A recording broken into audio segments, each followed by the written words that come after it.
It is my privilege and pleasure to welcome you all to the Phonic Fury Club. Today, the theme of the meeting is body language. Body language is a part of crucial part of public speaking. It serves as a powerful tool to communicate non-verbally. It includes posture, gestures, facial expression, and eye contact.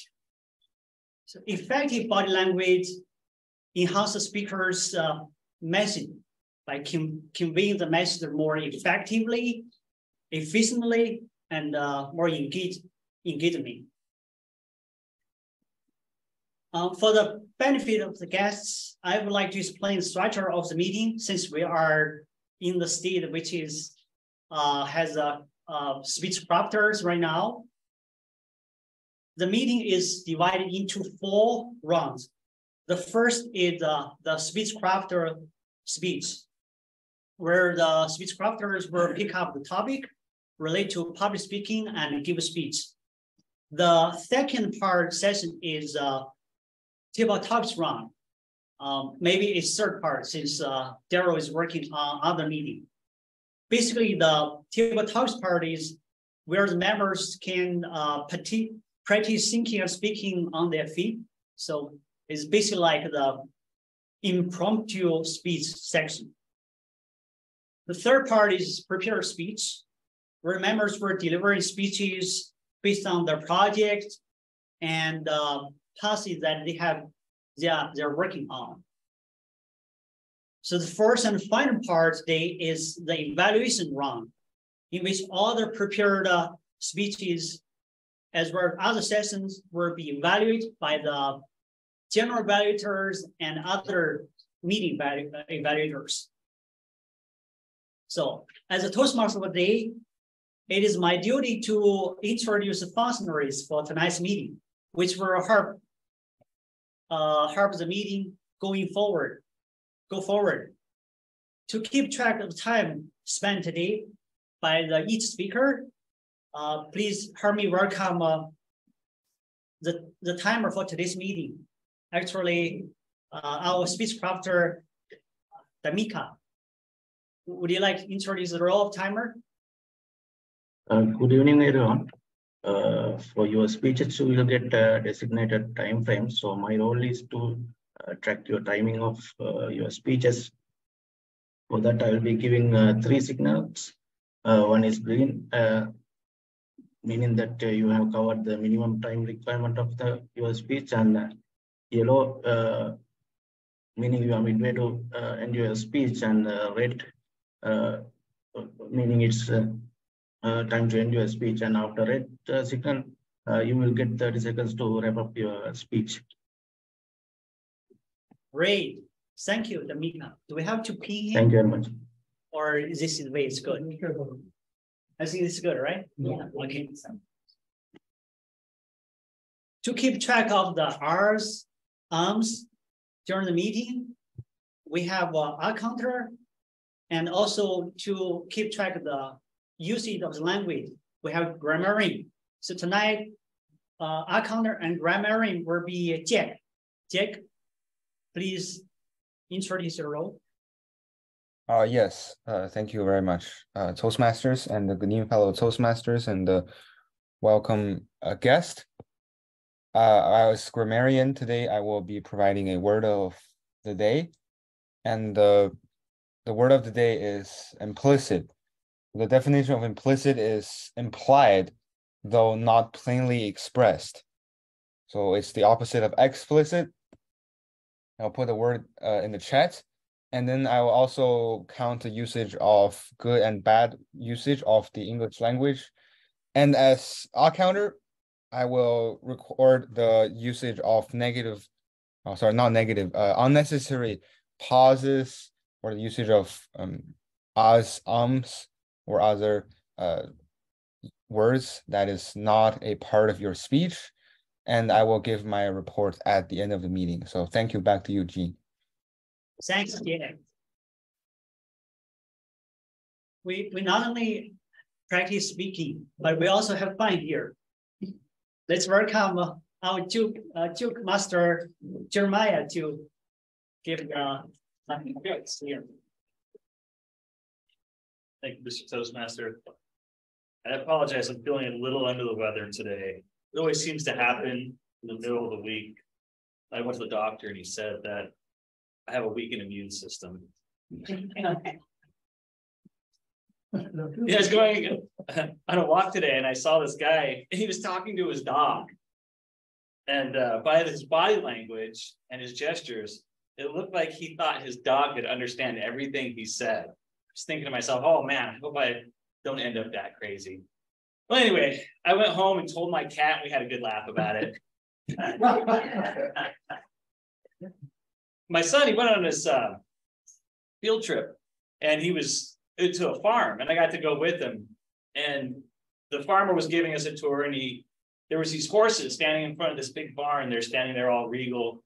And the farmer says to us, he says, them's the stables. And then we look over and there's this field and there's a bunch of horses and they're rolling around and running in circles and making a bunch of noise and shaking and kicking at each other. And he points at those ones. He says, them's the unstables. Thank you, Mr. Toastmaster. Thank you.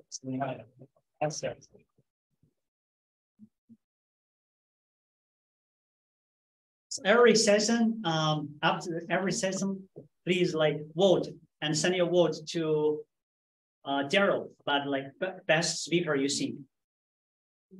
So the first session is Speechcraft session, and basically we have tonight we have 3 Speechcrafters, and we also have 1 educational speaker about body language. The first speaker, yeah. Kevin's here. He's a, Oh,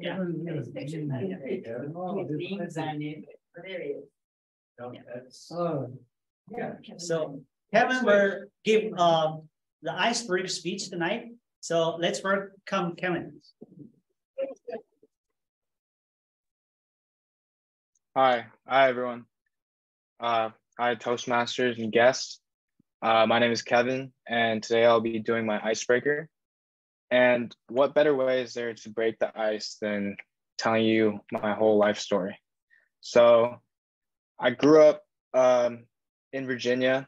One of my core childhood memories would be participating in my local neighborhood swim team every summer, where every family in my community and all the kids would meet for daily practices and swim meets and barbecues. Being a talented swimmer, it felt good to hear me and my brother's name being echoed around the neighborhood. By the time I was 12, I had broken the local record for my 50-meter breaststroke event. And then I got to middle school. Before middle school, I was pretty much the most behaved kid any parent could hope for, and middle school changed that. I was still swimming, but I had lost the passion I had for it when I was younger. Middle school was the first time I noticed cliques, popularity, and girls. I ended up doing bad things to fit in or to seem cool. Anytime there was rules in place, I would do everything I could to go against them. I'd gotten suspended multiple times, started numerous fights, and I hated all my teachers. After middle school, my dad moved across the country to San Diego, and I had to follow. My parents wanted me to start high school in a new place, and my dad had just found a new job. So I ended up moving to California. Wow. This change was drastic, almost to the point where I experienced some culture shock. I was the new kid and I had a lot to learn. Fortunately, I found friends through playing on my high school water polo, swim, and rugby team. San Diego took a while to get used to, but eventually it became my new home. High school passed by fast. While I loved San Diego, I'd always wanted to go back to Virginia and attend the prestigious University of Virginia, but this required almost perfect grades. So while I was on track throughout high school, COVID interrupted my senior year, my sports were canceled, and my school was made online. During this time, I partied every day. Being a senior, while school was online, there was no way I was going to focus on my work. For an entire year, I partied, surfed, and just hung out with friends. While this sounds like the perfect life, by the end of the year, my grades had taken a severe hit. While I didn't get into the University of Virginia, I ended up at UC Riverside. While UC Riverside has been an interesting experience, I learned a big lesson from my senior year of high school.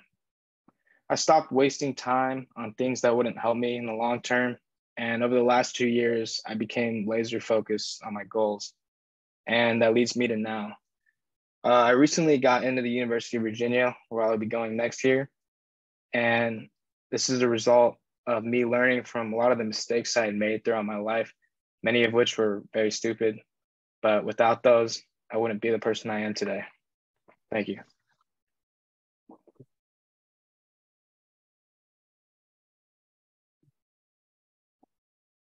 Congratulations, man. Virginia. Actually, we have another 2 speechcrafters, but not here today. When here? Wendy is here. In the room, right here. Oh, sorry for that. Yeah. Because I didn't come last time. Yeah, they were come. Yeah, mine is not here. So let's welcome the second speechcrafter, Wendy, to give us speech about organizing your speech.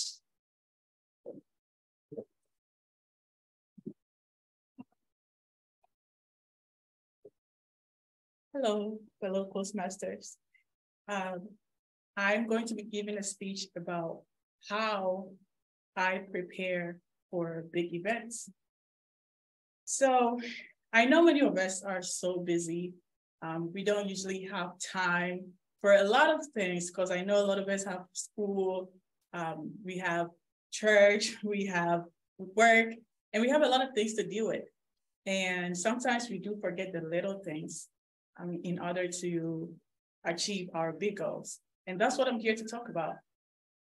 So how I do get prepared for the big goals is, one, at the end of each month, I get up a sheet of paper and I make 4 columns where I write down each week. There are 4 weeks in a month. So each week I have week 1, week 2, week 3, and week 4.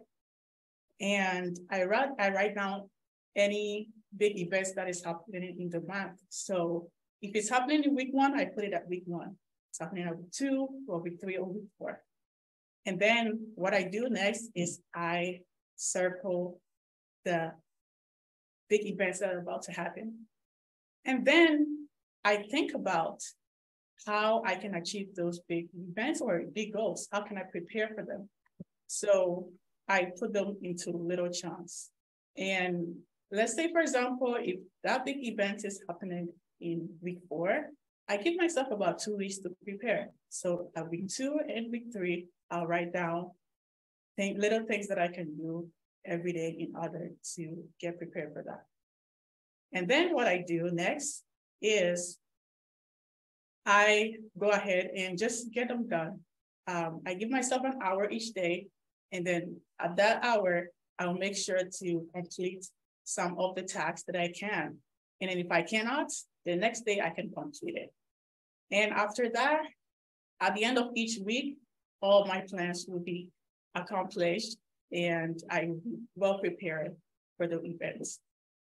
An example is if I'm coming here to Toastmasters to give a speech, if I know that I'm giving a speech in week, say 3, I will add it to week 2 to prepare for my speech. And then during week 3, then I will be ready for it. So for the Toastmasters, this is how I prepare for a big event. And by doing this, everything becomes so easy and I'm not easily forgetting the little text that I need. Thank you.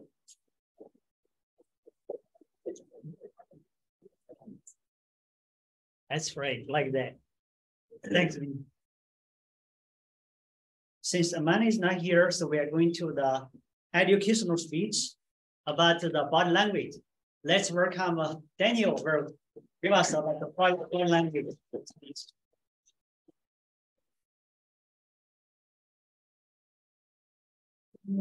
Okay, so what is body language? Body language is anything that you're doing to help emphasize the points of your speech. Body language with Zoom is a little different because we're only getting this much of the body in there. There's not a whole lot of movement because you're probably sitting down at your computer. So body language in a Zoom setting is a little harder. It's all going to be in your hand gestures and facial expressions, and that's about it. But for normal Toastmastering at meetings or when we were live, body language included the full body language. And what that would be, say you were going to make 3 points during your speech. First thing you do would be come out and tell them, point number 1, this is what I want to present you. Also, point number 2 is really important, but the best one is point number 3.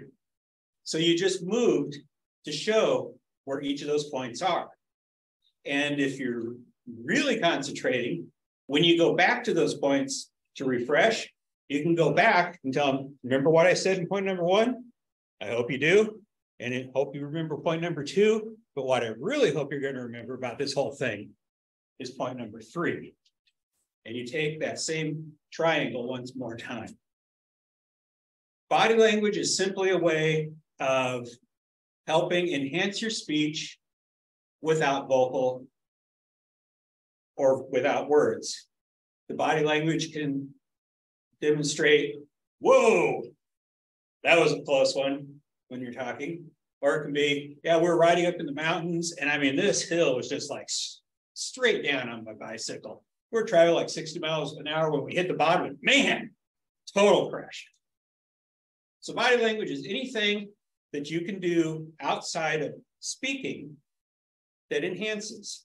Besides, who really wants to go see a speaker go up and stand like this for his full 7.5 minutes of speaking and not make any other moves and turning his head back and forth? That would be very, very dull. You'd essentially be a politician at that point. So let's have some movement when we speak, have some hand gestures, dual hand gestures, and try not to do the Trump where both hands are doing the same thing all the time, no matter what he does. That gets to me every single time. And I just did that.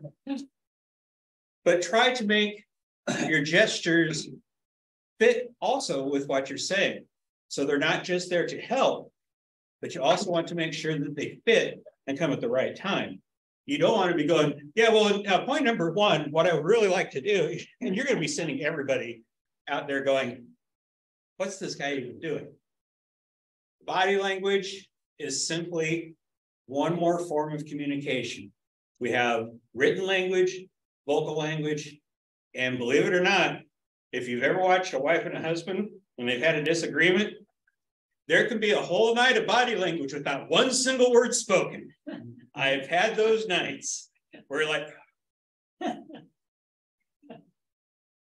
so body language is sort of our second language. Thank you.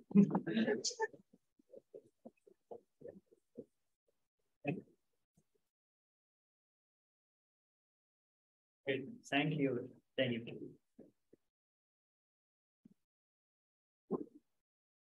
So do we have a time report, right? Yeah. Yeah. Then Mika, could you? For the first time. Yeah. Could you give us the time report about each speaker? You're muted. Thank you, Toastmaster of the day. Kevin's speech was 3 minutes and 11 seconds. And Wendy's speech was 2 minutes and 45 seconds. And Daniel's speech was 3 minutes and 55 seconds. I think all qualified. Thanks. We're not beginning. Oh, there's 3 more speakers in the second half. Yeah, we have 2 speakers. Oh yeah, yeah. So we now is going to the instead of a table topics, we're going to the prepare speech. Yeah. Again. Yeah. So yeah, so we close when I will just do the site class 2 speeches and say put all better. Yeah, we'll just put all the speakers in one. Okay. I know it's confusing. Okay. So the prepare speech really really improve the public speaking through, practicing. Tonight we have this evening, actually, we have two prepared speakers. Our first speaker has been Toastmaster for about 10 months. He lives in Riverside with his wife and two grown children. His speech is a level 4 speech on project management for the dynamic leadership pathway. His speech is 6 to 8 minutes, and the title is What's Good and What's Bad. His speech evaluator is Annie. So let's welcome Benjamin to speak.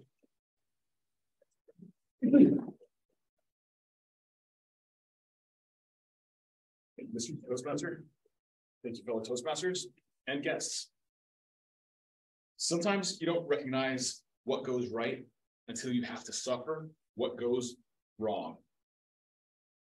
Project management was never a discipline I ever thought about. It was just something that you were supposed to do. But I started reading about it a little while ago, and I had the privilege, I guess, of commuting to Anaheim at the same time every day. And the funny thing about sitting in traffic is that you get a lot of time to watch road projects.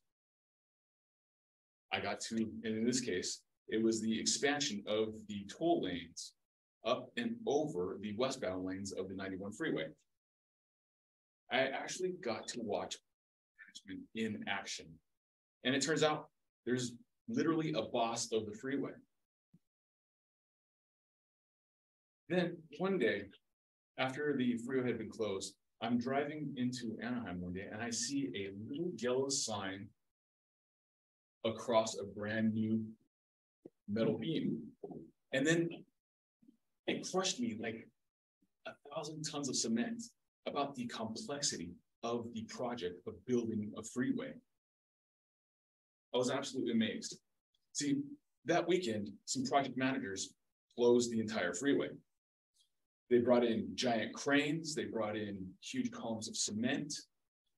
They lined up a bunch of trucks with huge iron beams, steel beams, on the backs of them. They had welders and people in fall arrest gear and lifts and lighting. They worked 48 hours to create the heaviest part of a freeway across another freeway.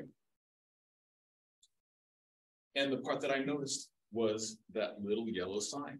But that little yellow sign was pre-measured, it was pre-made, it was delivered, it was stored, and it was transported to the site. And after all of these beams went up, one last person hung that sign. All it said was 15 feet 2 inches, the overhead clearance to warn trucks. But that sign made me realize how much went into this entire project and how somebody had to sit there and focus on the tiny details like that. I was utterly amazed. And after reading a little bit and seeing a lot, I had a new appreciation for the discipline. I think all of that went right, but it was still just theory for me. I didn't really get into very much project management. And then I met a man I'll call Larry. Larry's a smart guy. He's got as much stress and deadlines as anybody. But he also manages projects, though he's not a trained project manager. And to be honest, he's bad at what he does. I wish in my weaker moments, Larry had to work for himself. But fortunately, he won't be building any overpasses. If he did, I would suggest a few things. I would suggest that he schedules meetings consistently and predictably communicate with the rest of his team. I would suggest that if he uses presentation software, that he focuses on what's relevant.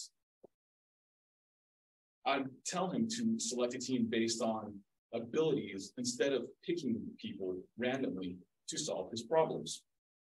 I tell him to record his decisions so he knows when he changes his mind. I'd ask him to understand that goodwill is finite and that he should be considerate of what other people value in their own resources.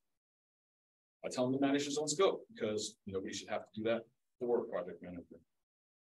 And to subdivide his projects based on criteria, because not all projects under a single umbrella deserve the same attention. I'd ask him to be responsible for his decisions because it doesn't look good to blame other people. And I would tell him to not expose his schedule to out of scope elements beyond his control, because ultimately it's nobody else's fault if he asks for a complicated quote 3 days before his Gate 3 presentation. That's Larry. But to be honest, project management is a strange occupation by itself. You may or may not have a steady position. You may or may not have legitimate authority. You may or may not be a respected department within the entire corporation. And then leadership as a project manager is more about reading the team that you have and analyzing your challenges, and then understanding what your stakeholders can and cannot do for you. It's a mix of taskmaster and salesperson. Project managers have to coax stubborn experts into delivering their parts of bigger projects. And they have to remember, it's not about the ask, it's about the next ask. Because everybody will do something for you once. The question is, will they do it for you again?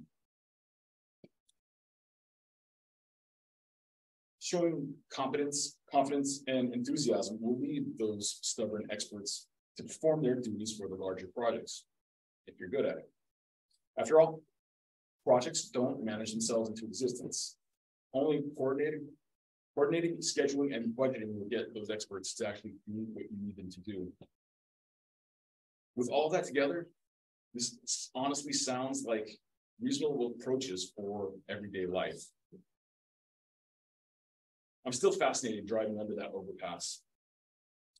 For me now, it's even more interesting understanding how everything could have gone wrong. And seeing that little permanent sign that says 15 feet 2 inches on the freeway now shows me how this freeway project was actually managed right. Mr. Toastmaster. Thanks.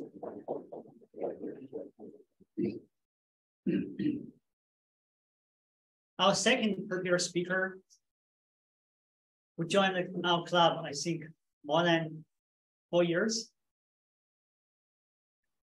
He will give a 5 to 7 minute speech.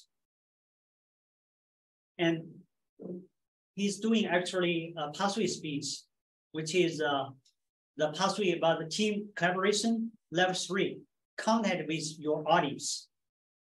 Over the next 5 to 7 minutes, he will be redoing a speech that give to a group of UCR students at an open class of public speaking. The purpose was to introduce Toastmaster meeting and persuade them to visit one of the Toastmaster club meetings. So let's welcome Wang. And with the speech evaluator is Jeremiah. Welcome, fine.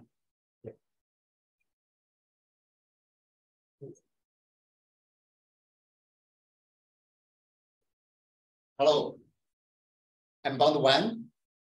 I am a member of a couple of Toastmasters clubs here in District 12. We mainly cover the inland empire area in Southern California. So what we do? Well, we help our members become better public speakers and leaders. I guess this is your interest too today, as you have all come to this public speaking open class. Thank you so much for coming, by the way. Besides, who doesn't want to become a great public speaker like Martin Luther King Jr. or Abraham Lincoln, right? But how do we help our members though? Well, we practice the skills together in the Toastmasters meetings. And initially, a Toastmasters meeting is free to attend for either visitors or the members. Monday, since April 2020, Toastmasters International has moved all its meetings to online. That means everyone, no matter wherever you are, everyone has the chance to zoom into a Toastmasters meeting locally or internationally. So when you visit a Toastmasters meeting, you will notice three things. People are given speeches like what I'm doing now and the previous speakers. And people are given evaluations and you will hear them soon enough. And people are taking on some meeting roles as Jin just introduced them. And you will notice it too, that there is no teacher in the room. I think you are gonna love it too, right? Because our life has been all about teaching. But in a Toastmasters meeting, we are not learning through teaching. We are learning through taking tasks, such as giving a speech or fulfilling a role. Before the meeting starts, a copy of the meeting agenda will be handed out to each participant, as you can see on the paper in front of you. And you will notice some meeting roles listed there.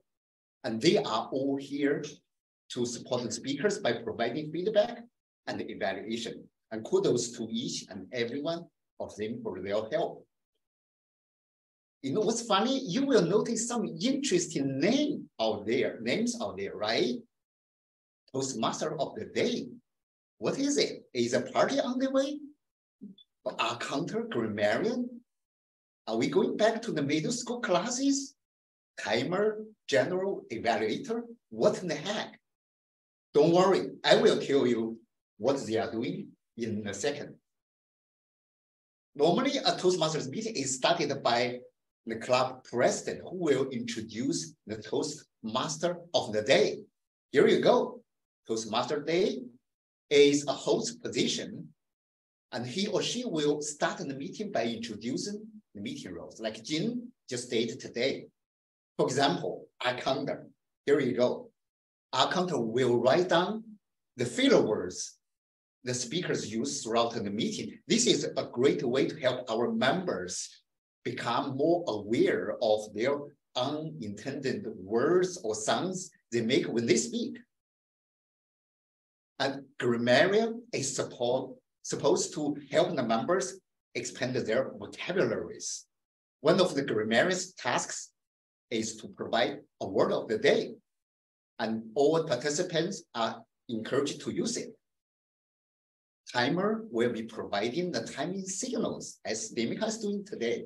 Because in a Toastmasters meeting, time is always important. General evaluator will be leading a review session at the end of the meeting by calling upon the individual and general report of the meeting. Can I have a drum roll, please? Dun, dun, dun, dun. Here comes the exciting part of the meeting. The prepared speeches, which I'm doing right now. You will notice that the speakers are completing their speeches in 5 to 7 minutes, mostly. And the Toastmasters International has provided an awesome educational program called Pathways. It helps the members prepare their speeches and provides a wide range of topics for them to talk about.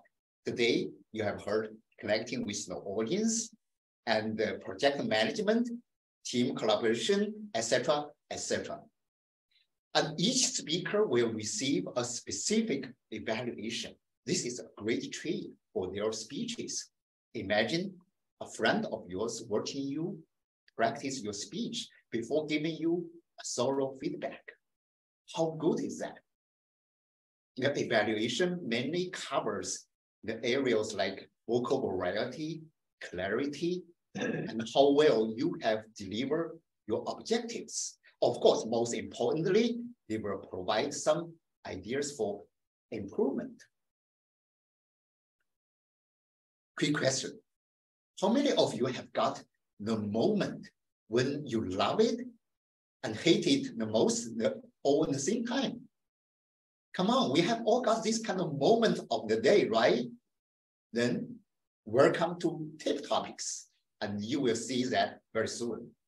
This is my moment of the day because I will be scared, excited and laughing all at the same time, because the table topics master will be asking some funny questions, and the participants will be selected randomly to answer them right on the spot. Are you a dog person or cat person? Say it in 1 minute. You just told a joke in front of 200 people and no one laughed. What would you say now? And kudos to our table topics master today, Musakia. He asked this question before. You see, this is a great training for some situations in our lives when we need to give the impromptu speaking. Now the meeting has more or less come to an end. I'm pretty sure by this time you will have learned some skills and some confidence of public speaking, or maybe made some new friends. Dear friends, what is your goal of coming to this public speaking open class? Are you looking to become a better public speaker, a great leader, or just speak better on your feet? Whatever it is, I'm sure you will find some answers in a Toastmasters meeting. So, see you there, Mr. Toastmaster.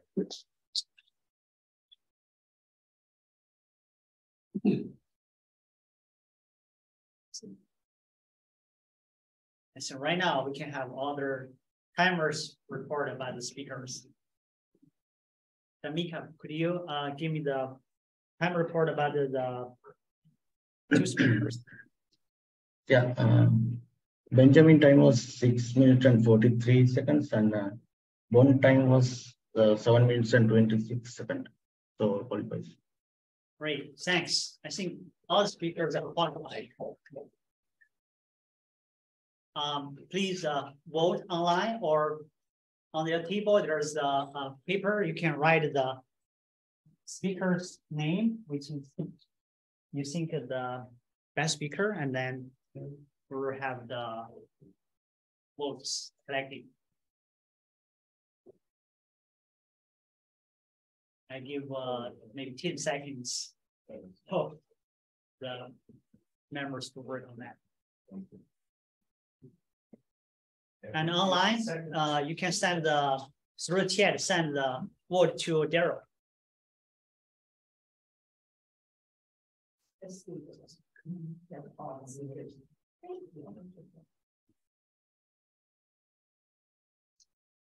And the bound speech leading to the next session, it's a table talk session, which is we usually have early, but this time we switched. Tonight, the member who leading the table talks is, I think, more than 40 years experience in Toastmaster. He has many times as the president of club and the director of area. Let's welcome Daryl to lead the table talks.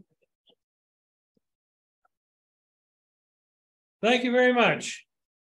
For the table topics this evening, I'm going to try something a little bit different.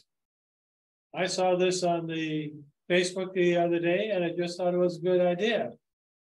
Now, this would be for the members of our club, not for the Speechcrafters. I will give the Speechcrafters a different topic.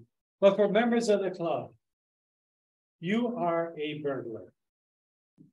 You like to break into people's houses. You don't steal anything. You don't destroy anything. What do you do to mess up their minds? And no two people have been asked this the same, answered the same.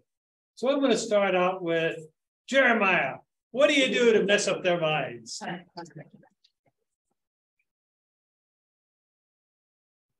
Thank you, Mr. Table Topics Master.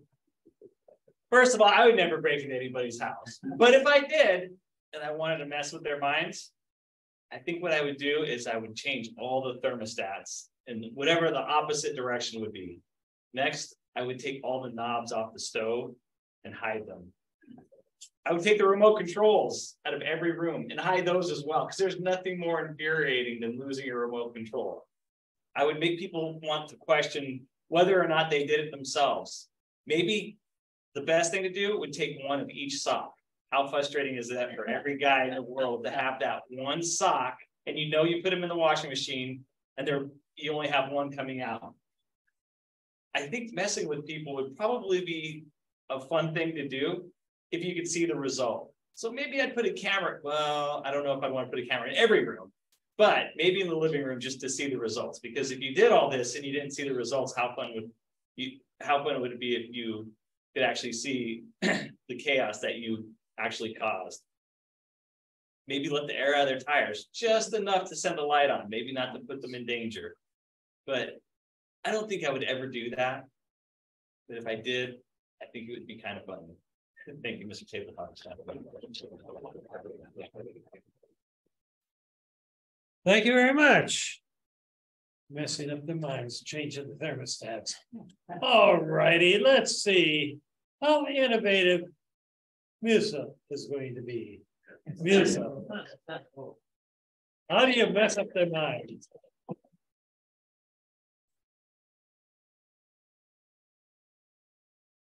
Thank you, Mr. Tabletop Monster and fellow Toastmasters.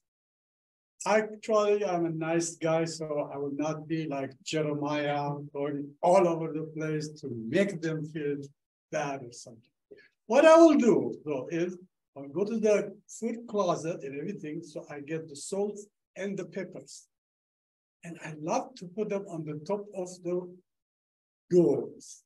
You know, leave the door and put them there in every room. So whenever they move it, this thing feels, that's it. And if you get a chance for the pepper, the black pepper, where you see them sneezing and do something, and you laugh at the corner. But this is still not good, childish, but what can you do? The Toastmaster or the tabletop master shows that we are burglars, so we are going to do some funny things.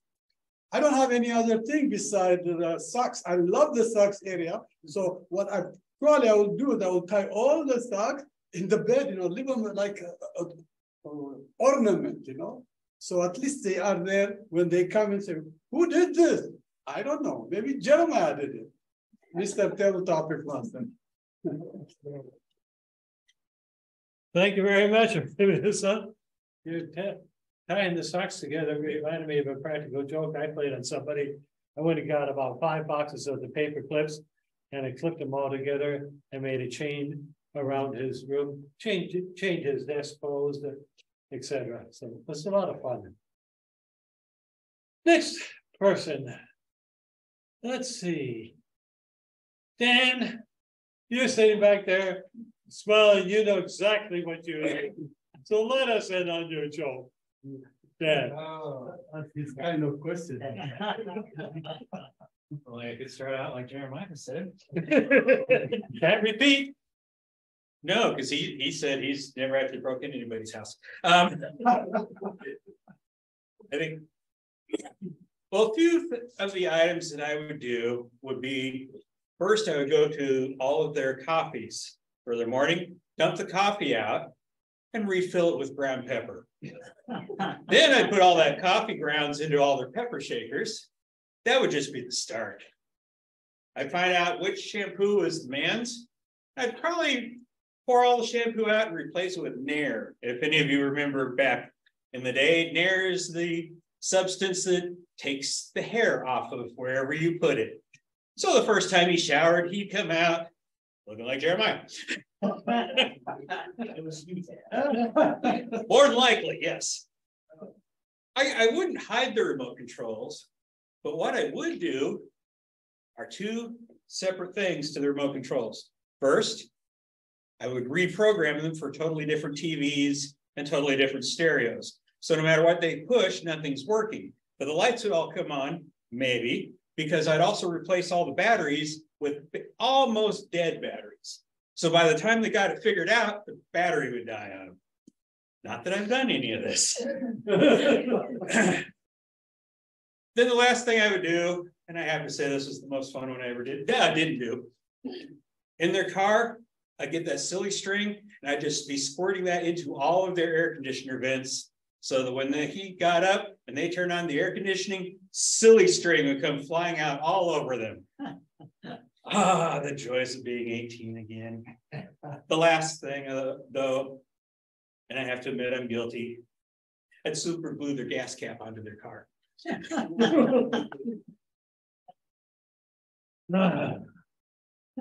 Well, at least he did it. He did not I put did sugar in the gas it. tank. So he did keep from actually destroying something. Now, I want to ask somebody who would have no devious bone in her body. Marianne, what would you do to miss their minds? Marianne.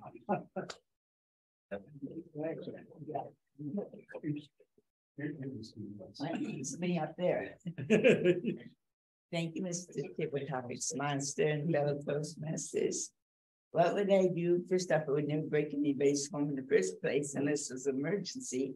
But if I did go into someone's home without permission, I would probably, if they had dirty dishes, I would wash them and put them away.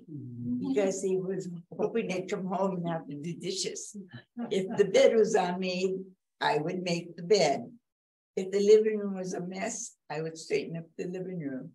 If there was clothes on the floor, I would pick up the clothes on the floor. Because I think that if somebody left the home, like I have a granddaughter who leaves her apartment messy. And I would, if I broke into her apartment, I would have everything put back in place. The dishes, the bedding, the kids, grandkids' clothing put back in the closet, toys picked up, and dishes done, and the laundry done. And so if she walked in the door, she's gonna go, this is not my apartment. I think I'm in the wrong apartment. Do I drank too much beer last night? So there, Mr. Paper Topics Master. If I broke in a home, I would do that.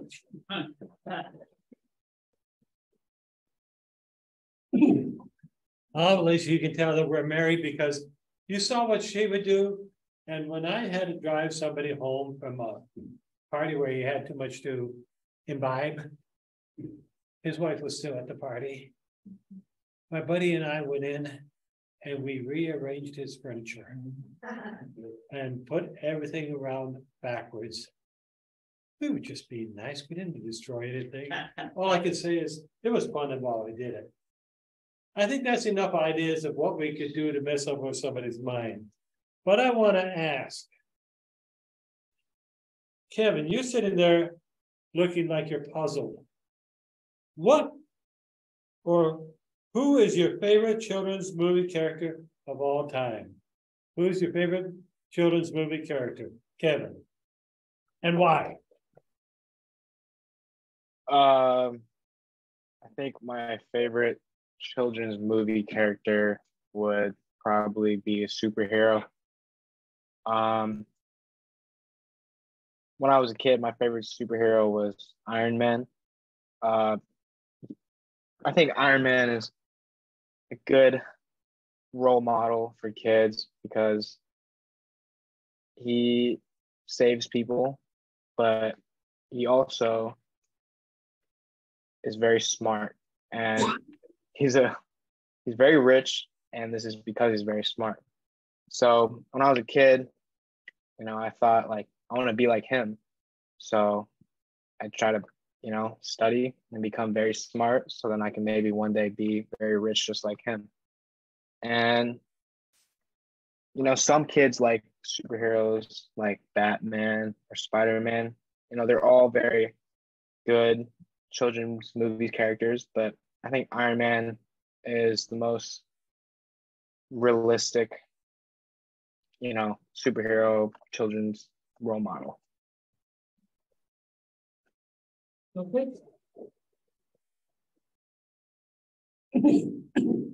Thank you very much. Danica, I'd like to ask you, what is the best purchase under $100 that you ever made? The best purchase you made under $100. Danica. Yes. Under $100 because those days I was used to buy stuff from eBay. So those days I wanted to buy an iPhone. So I was searching for iPhone. That's a used one actually. So I bid for one used iPhone, and that time I managed to buy it at about $89 something. So that's one of the things, because I bought at $100, because I was someone who was fancy guy of this gadget stuff. So under $100, that's the one thing I bought. Okay. Thank you very much. I didn't know you could buy an iPhone for under $100. Very good. Now let's see. What is the most harrowing experience you've ever had, either aboard an airplane or anywhere at all? Jack, your most harrowing experience.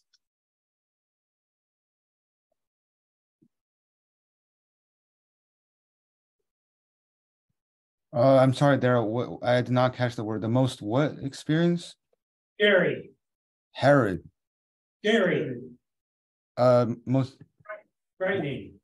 Oh, Gary experience. Frightening experience. Oh, okay. Sorry. Yeah. Thank you very much, Daryl, for the question. And yeah, I'm sorry, I didn't quite understand the word, but the most frightening experience I ever had was probably when I was about 6 or 7 years old. I was in an elevator to go up to the excuse me, to the apartment that I lived in back then. For whatever reason that I could not recall, I jumped very hard and I stumped on the floor of the elevator. And all of a sudden, I heard a big bang. And afterward, the elevator that was supposed to move upward suddenly stopped. And then I realized that I was stuck in the middle of 2 stores. And there was absolutely no way that I could get out because the door was shut. And I could not locate where I was exactly. I was extremely terrified and thought about all the worst outcomes that could have happened to me on that day. I tried to open the door by both of my hands, and I was able to open the first door of the layer of door of the elevator. However, there was the second layer, which was extremely tough, that I could not even open it because it was shut down from both sides. It was made of very strong, hard steel, and apparently it was stuck through some mechanical structures that I could not break with my own force. But I just made a small space I created by pulling, and then I just yelled as loud as I could. And then in the end, some people from that store, from some residents, heard my yelling, heard my calling for help. And then they eventually called for professional people to fix the elevator. And then eventually I was rescued. But that was probably the most frightening experience that I could have recalled at this point. So thank you. Back to you, Daryl. Thank you. I'm sure you're going to be able to tell that I'm an accountant by profession because I can't count. So I'm going to ask this question. What's the earliest childhood memory you have? Annie. Earliest childhood memory. Could you please repeat that? Earliest childhood memory that you have. The earliest, wow. That's kind of hard. Okay, so when I was watching the video that Bond took, I was cut off. So I want to make sure I'm in the picture. Is this right here? Yes. Here? Yeah. This is the camera? Yeah. Okay, I should know that. There's just so many different memories. I'm trying to think of a happy memory. So let's go with 2nd grade. My dad was in the Air Force. We were stationed in Italy at an American base, and I went to a DoD school. And I was a very studious little kid. So I was the first kid to learn how to do cursive writing. And so she gave me some little prize for that. And I will always treasure that I had beautiful handwriting, and to this day I have beautiful handwriting. Yeah, I would say that. And then when I was in 3rd grade, there was a reading contest at Norton Air Force Base, and the children had to read a lot of books, and I came in 2nd place. So I think I read like 96 books. And I believe I was a 3rd grader. And then they took my picture, and it was in the Stars and Stripes military paper. So I have clippings of that. Those are really the happy moments, you know, when I achieved something at school. That's where I felt like my self-esteem really blossomed. My dad was very strict growing up, military man, and we had a very serious household. And so school was the place where I could excel. And my teachers, you know, they praised me a lot, they encouraged me a lot. And I think that's what inspired me to become a teacher. So yeah, school has always been a very successful place for me. It doesn't mean that I didn't get some bad grades. When I hit college, my first year, I took a computer class. I didn't do that good. So that was not a good experience, but I took a philosophy class and I made an A. So, you know, and I remember my dad chewing me out saying, well, you know, you got this bad grade in the computer class. You're not cut out for college. Maybe you should work at McDonald's. So yeah, that's how harsh he was. And I guess I'll always remember that, you know, and of course I did get my 4-year degree and my certificate in teaching credential. So yeah, there was always a lot of pressure. But again, I think my elementary years, I'm very grateful to all the teachers that encouraged me. And, you know, and I guess it's really important just to try your best. So.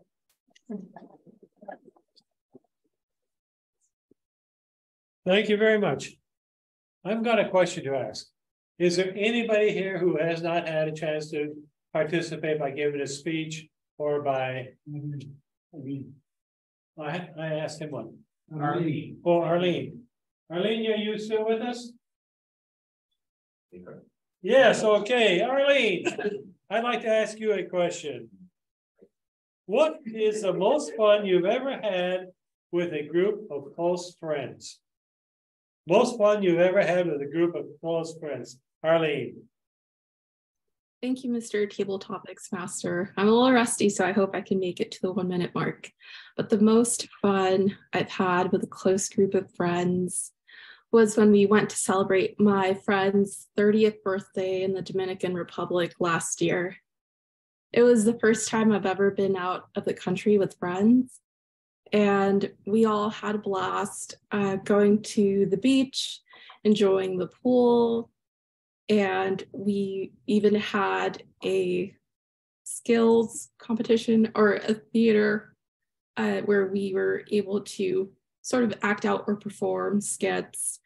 And what else did we do? We had a talent show as well. So it was really fun. I think the winner took home a little trophy, but it was a great time, and we were able to celebrate a milestone for her with a really nice big decorative cake that we had someone make for her there. Thank you.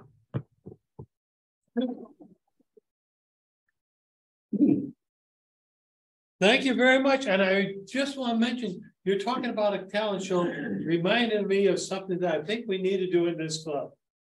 And maybe as the educational vice president, my last meeting that I have to plan, I must schedule it. And that is a no talent contest. Everybody gets to participate and show us how they have no talent. Now I will give a speech and consequently I'll automatically win, but that's beside the point. And with that, that concludes our table topics presentations for the night. And can we have a timers report?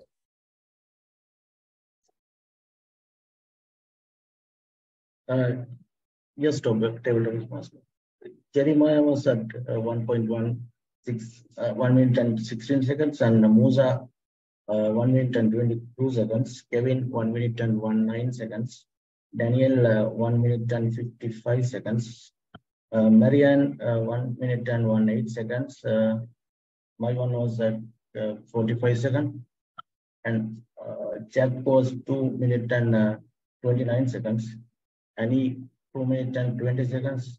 Arlene 1 minute and 9 seconds. Thank you very much. Okay, thank you very much. Please vote for who you felt did the best job of responding to those wonderful table topics that I gave to you. And with that, I will return the conduct of this meeting to our Toastmaster. Next, what a great table topics session. The next part is the evaluation part, basically all the meetings and different speeches. And tonight we have the member who leads the general evaluation. I think joined the club probably many years ago, and I think to me is really he give a lot of a humorous speech, and especially when the table topic is part. Let's welcome Musa to lead this session. Thank you very much, Mr. Toastmaster. Fellow Toastmasters, this is the time where we give our fundamental, not critical, but feedback to our speakers. And this is the time where we learn also, because all of our evaluators will have to do and give their own opinion about the speech. Today we have about 5 speeches we heard. So to start quickly, we want Marianne to come here and evaluate Kevin's speech. Please help me welcome Marianne. Thank you, Mr. General Evaluator, fellow Toastmasters, especially you, Kevin. Kevin, you speak very clearly. You are very confident and you're very sincere when you're speaking. Your speech also comes from the heart, but also you have some humor.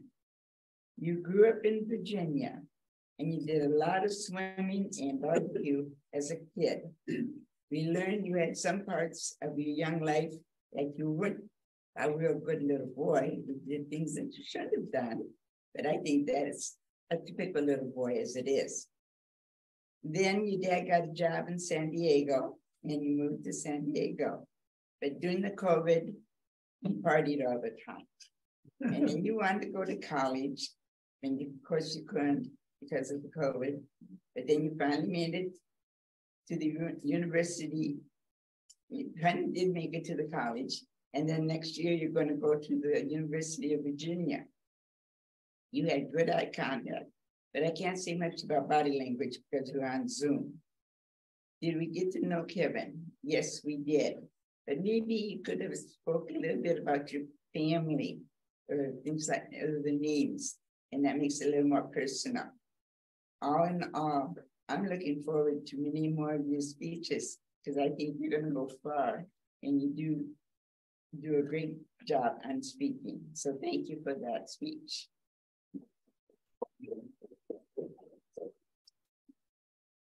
Thank you very much, Marianne. Our second evaluator tonight is Daniel. Daniel will evaluate Wendy's speech. And that won't even miss 3 months. So the Toastmasters, especially Wendy, I like that speech. You came up here with confidence. You didn't even have notes. I thought that was absolutely awesome because it was your second speech so far. Second speech, no notes. I loved how you put humor into your speech at the right times. It was really, really wonderful to listen to. As I heard you, this would be the one item that I would change in your speeches if you can. You came up and said that you were going to do a speech. Just come up and do it. Yeah, we'll know that you're going to do it. So other than that, that would be the only improvement that I could think of on this. Your voice flowed evenly, great gestures up here, especially since we didn't have the body language one before you spoke, but you had the body language. You were using it and really, really well. As I reacted to you, what was the purpose of the talk? She wanted us to learn how to organize. Did she achieve for the purpose? Oh, yes, absolutely. You told us exactly how to put and organize a speech together. Was the talk interesting? Yes, I found it very, very interesting. That and the fact that your votes voice even, and cadence that you spoke. So it's very easy and relaxing, easy to listen to, no harsh turnabouts. I really enjoyed the speech, and I'm really, really looking forward to more speeches from you. You have a natural talent, especially coming up here with no notes. I'm even using notes. Thank you. Thank you very much. No, we all are using notes. Jeremiah was surprised me last week, and Wendy today without a note. Amazing. So, well, for us old people, we have to wear glasses, we have to read, we have to go slow. Okay, and to evaluate Daniel's educational speech. Were you here? I wasn't here. Let's have Vaughn do that. Did? Oh, great. He was not there. I was in the other room. Oh, yeah, that's right. Oh, we can say I did average and leave it. Fine, that much day. All right. All right. Evaluate Dan's speech. Please help me work out. Annie, thank you. Thank you, Annie. Sure. Fellow Toastmasters, welcome guests. I really enjoyed your speech, Daniel, because you know, body language is so important. And I really liked the tips. I'm trying to remember because I took notes. The one that I really liked was the triangle. You said when you make your first point, you stand here, second point over here, and then your third point. So you're not just speaking, you're doing the body language. And it's funny, I would think about I have a Chihuahua Doxy named Jessie. And, you know, if nothing else, boy, dogs, you know, they use that body language. You know, when they're hungry, they'll let you know or whatever. And I don't think I use enough body language in my own speaking. And then there was something else that you said, and I forgot because I'm sitting here taking notes. But it was just excellent. The gestures, and you said, we're not robots. I'm not sure if that was the term you used, but, you know, we're not going to stand like this, you know, because we're people. And we express ourselves. And I think of the Italians, and I love the Italians. I've been to Italy, saying "Mamma mia." And I think we should put all our passion into our speaking, and we shouldn't be just like this. And you were talking about Trump, always using the same ones. And sometimes I think I use my hands too much. But I think, you know, we're human beings, and we should use our whole body. And maybe it makes the speech more memorable when you use your hands, and even the facial gestures, like you're scared or you're super happy. And I know I could incorporate more gestures myself. And again, because I think when I do a speech, I'm so focused on the beginning, the middle, the end, the hook, what is the main central message? And I think sometimes I don't always think about, okay, well, what kind of a gesture is going to match this? And sometimes I just see that as like a subconscious, like it's just secondary. But if you're really, the mark of a good speaker is you're not just talking about what you're saying verbally, but what you're saying. Oh, now I remember what you said about you and your wife having those nonverbal. and I think my mother, she used a lot of nonverbal. My dad was in a bad mood, you know, she just gave us a look. Everybody knew, don't bug your father.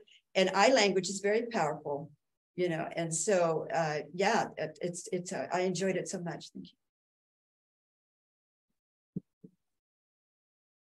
You're going to stay here for? Yeah, I am, but at least I got I will dance with me if you want. Yeah. I thought maybe I left my notes on Benjamin's. Okay. Oh my God. Okay, here's the second one. Evaluation. May I have my water? Yes, go ahead. I'll give water until we come. I will entertain the group. And I hate cleaning the house. It's not my thing. But all right. So evaluate. Down here, yeah, to evaluate Benjamin. Speech, please help me welcome. Okay, one more time. Thank you. Okay. All right. So, Benjamin, maybe I did fill out the form. As I saw you, good appearance. You dressed really well. And am I out of that thing again? Okay, I got to train myself. But anyway, you looked very dignified up here. Dressed really well, very professional, and your voice is excellent. It's very clear, very understandable.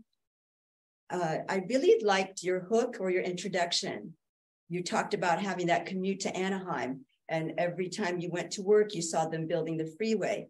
And that got me interested in, because I wasn't really sure where you were going with that. but then the body of your speech was about project management, which I don't know that much about. I mean, in my field of education, I mean, I'm a leader too and a manager, but it's very different. And then you mentioned a guy, Larry, that I assume is a project manager that was not doing a good job. So that was interesting. And then you came full circle at the end, and then you said that little yellow sign that said clearance 15 feet 2 inches, you know, trucks, that way they don't hit the bridge, the highway bridge, the freeway bridge. And I really like that touch that you started with it and you came full circle, and at the end you went back to it and you said, well, thank God that project manager did what he was supposed to do, otherwise we'd have accidents. And that's why I always admire engineers, whoever can design all these freeway systems. But let's get back to, all right, so good facial expression, good gestures. I hope I'm not out of the camera. You had good eye contact with your audience. And, you know, I do a lot of observations. I know last week you spent more time looking at your notes, and I noticed that you're improving because you still had them in your hand, and that's okay because I use notes all the time, but I felt like you had more contact with the audience. You were looking at us, you were engaging us. You looked a little bit at your cards, and that's okay because we want to keep track of our speech. So your eye contact is definitely getting better. Your voice was clear, your speech was easy to follow. And I learned something about project management because I've never been in the business world. And let me see here. Hold on, I need my 50 million notes here. It was just certain points that you made about Larry, ticks, things that are relevant, select a good team. And there were some other things which I know are just really, you know, pertaining to your career. So that part I was not clear, but I think, you know, the whole idea of the freeway was a good project management as opposed to this person that wasn't doing it. You at least were sharing with us, you know, your observations. So I look forward to your next speech, and thank you. Thank you very much, Ami. And our last but not least evaluator tonight for one speech is Jeremiah. It's help you welcome Jeremiah. Thank you, Mr. General Evaluator. Bon, your speech was to connect with your audience. I didn't quite get the title at the beginning. I missed it, but that's what the purpose of the speech was. You did a great job. You started out by framing the entire speech at the beginning by explaining the purpose of Toastmasters, and everything fell within that framework. I found that pretty interesting. You pointed out how Toastmasters helps its members by 3 parts, by prepared speeches, evaluations, and meeting rooms. And then you explained how we learn without teachers through tasks that we do. You explained the tasks and the titles of the tasks from counter, grammarian, timer, general evaluator. You went into the speeches, a little bit more into the speeches and evaluations and how evaluations can help our speaking and kind of the purpose why we're here. You went into the table topics and then basically the ending of the meeting. You were very clear, you had great vocal variety, eye contact, gestures, audience awareness, and something that always impresses me is your comfort level. You always seem so comfortable in front of everybody. You know, we're all experienced Toastmasters, so it has interest level. Even though we are Toastmasters, I was still interested in your speech, having kind of known everything about it. You did a great job of presenting the information on Toastmasters and walking through the meeting from beginning to end. You engaged the audience. This is something that I kind of picked up on. There was a great moment where you gave advice on where you asked the audience to do a drum roll. That was definite audience engagement. You also asked what they loved and hated about giving speeches and what makes them nervous and whatnot. Again, it's engaging the audience. It makes you think. And then you did something that I thought was kind of interesting, and I don't know if you meant to do it or what, but in your speech, you preluded to other parts of the speech later on. You said, I'll get to that later. And it kind of piqued my interest when you said that. I thought that was a good technique. You excelled, you did a great job at explaining from start to finish. It was well organized, described the Toastmasters very well. The only thing you could say to challenge yourself is, we do the evaluations to help us learn, and maybe if you had a couple of examples of what we did, you know, and maybe that's something that has to be done with time management. And maybe emphasize the importance of the evaluations. Mr. General Value. Thank you very much, Jeremiah. And now we'll evaluate the whole meeting. Let's see, evaluation. We started on time, even though there was a few people, we panicked with everybody. Our sergeant and arm was saying, I want to start this meeting, I want to start. We told her, wait 2 minutes. After 2 minutes, she started. Good job. And then our substitute president introduced our Toastmaster in a good way. And our Toastmaster comes and explains his role. At the same time, the whole functionary people at the same time, all the role was given and everybody did a good job on explaining our role. The Speechcraft speakers, well done, Kevin, Wendy, and we had the third person, but who not here today. And then our body language, wonderful. I do some body language, sometimes I sing, and I throw my hair away on the back, you know, do this thing, everything I do. Yes. But since you guys are a speaker, I don't have to evaluate you. I will evaluate the evaluators. Before I evaluate the evaluators, table topics was wonderful. And some of us were burglar, some of us team. Jeremiah, messing with your mind. I like the idea. And Musa, socks, and blame Jeremiah. And Dan comes and said, coffee, nail shampoo, and deny he didn't do all of it. Amazing.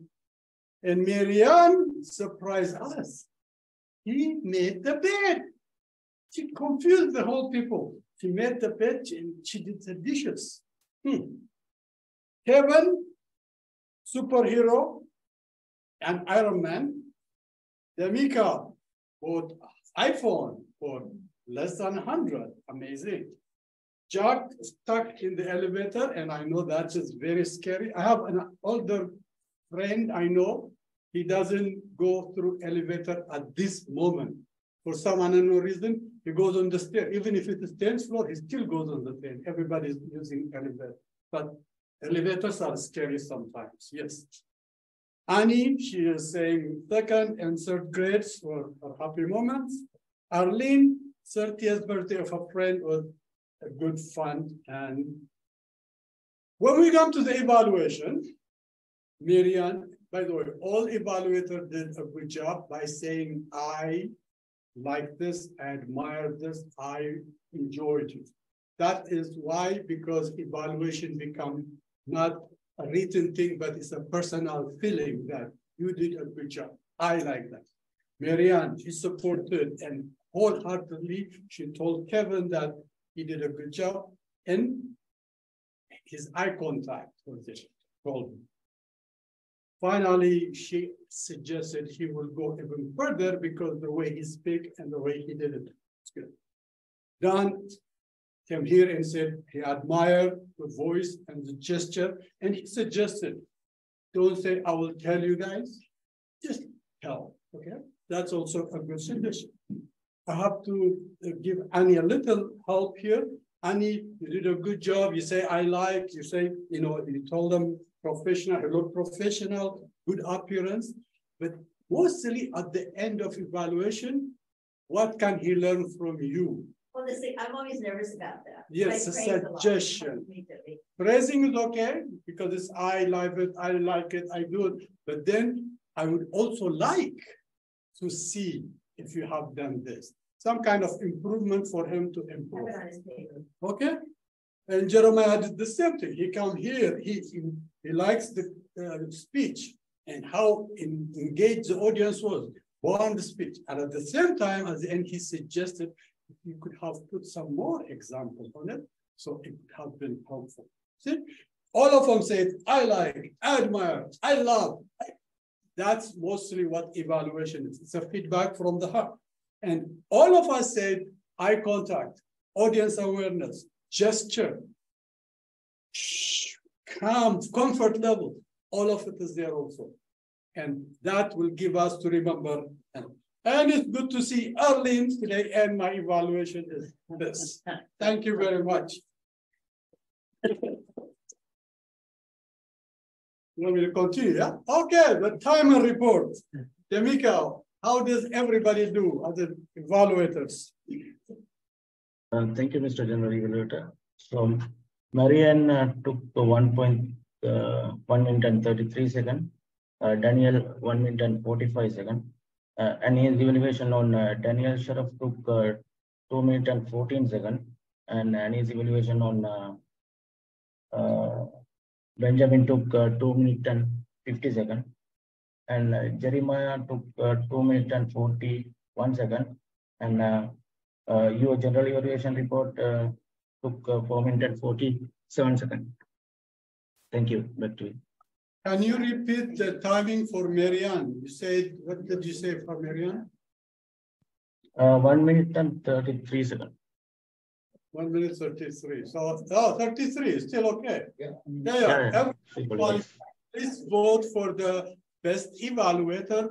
And if you have not voted for speakers, also vote for the best speakers and the best table topic at the same time, if you have not done so. Good. Thank you very much, Demika. By the way, as a startup and as a new guy doing a timer report, well done. Good job. Thank you very much. And our counter and grammarian report today is Jack. Jack, how did we do in our English language?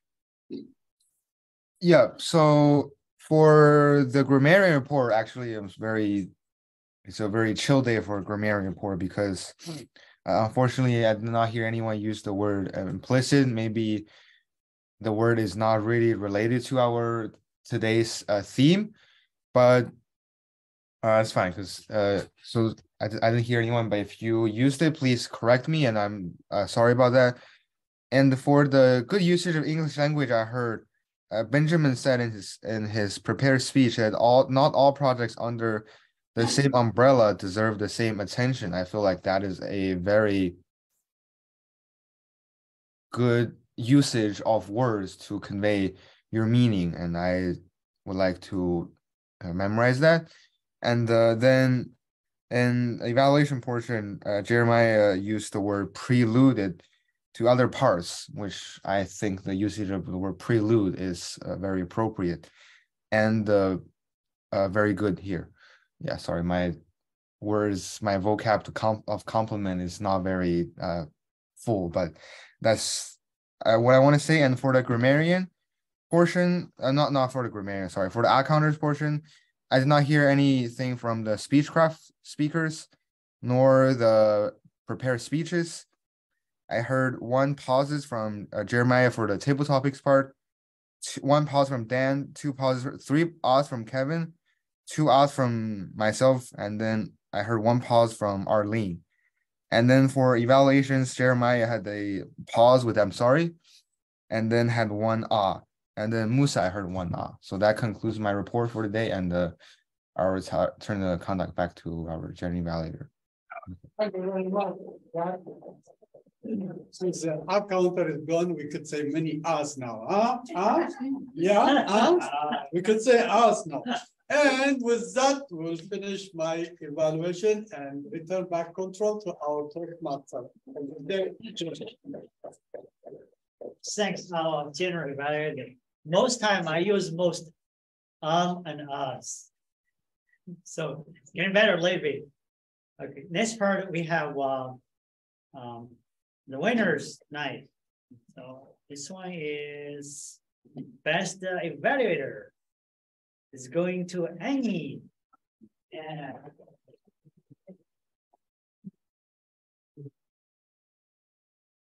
Great. Thank you very much. Oh, I'm sorry. I'm out of it today. Oh, yeah. Okay. It helps to do 2 evaluations. Oh, yeah. 2, 1.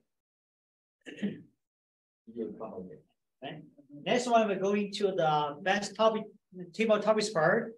The best speaker is going to Jeremiah. Pause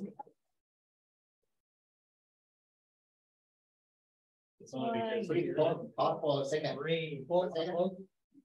Okay. Thank you. And our best speaker tonight is going to Wendy. No. Pause for a second. Okay. Awesome. Okay. Check out the newspaper today, tomorrow, on the TV. Okay. I think we were going to return and conduct to our president.